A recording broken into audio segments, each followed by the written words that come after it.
Cécile Duflot est une femme politique française très active et engagée.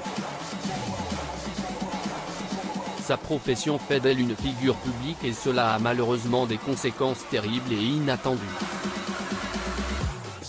En effet, comme elle l'a expliqué il y a de cela quelque temps, elle est victime d'un véritable harcèlement de la part d'un jeune homme de 22 ans depuis plus de 3 ans maintenant. Développement inquiétant dans cette histoire dérangeante, ce harceleur aurait apparemment découvert son adresse. Lors de son passage sur France Inter le lundi 7 décembre 2020, la femme politique a fait quelques révélations sur ce sujet très tendu. Il faut dire que cela fait maintenant de longs mois qu'elle souffre et vit dans la peur. Une situation qui a pris une ampleur incroyable il y a quelques jours de cela. Cécile Duflot partageait sur Twitter un exemple des messages qu'elle reçoit de manière régulière depuis maintenant 3 ans et le moins qu'on puisse dire est qu'ils sont terrifiants. Pourtant leur auteur âgé de seulement 22 ans a déjà séjourné en prison pendant 6 mois pour appel malveillant et réitéré, mais il a recommencé son harcèlement en ligne dès qu'il est sorti de derrière les barreaux. L'ancienne ministre n'a pas tellement tenu à faire la lumière sur le harcèlement dont elle est victime pour se faire plaindre, mais plutôt pour que les gens prennent conscience que cela existe pour de vrai et qu'une telle situation peut prendre une ampleur absolument terrible. En effet, après avoir reçu ces horribles messages pendant plus de 3 ans, elle a découvert que son harceleur avait découvert son adresse.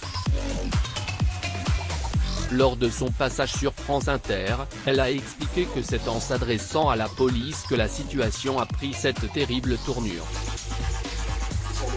En effet, elle avait décidé de porter plainte contre le jeune homme de 22 ans et son adresse avait donc été enregistrée tout comme sa plainte. Elle ne sait pas exactement comment il a fait, mais son harceleur s'est servi de cela pour la découvrir. La dernière fois on m'a appelé pour me dire « Attention, il vous cherche, cachez-vous ».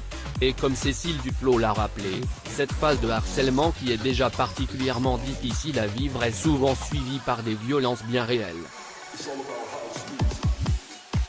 La réaction de l'ancienne ministre en voyant que la prison n'avait pas calmé les ardeurs de son harceleur, elle a donc pris la décision de quitter totalement les réseaux sociaux afin de mettre fin à la situation qui avait fini par impacter la vie de sa famille. En effet, il ne s'était pas contenté de lui envoyer des messages, mais il avait aussi commencé à contacter des proches de l'ancienne ministre et avait fini par s'attaquer à sa fille.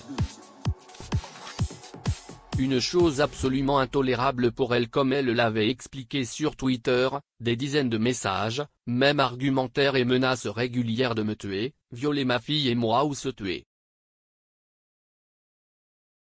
Faut que certains comprennent que ça existe pour de vrai, que les discours à la con infusent sur les esprits fragiles et que le passage à l'acte existe.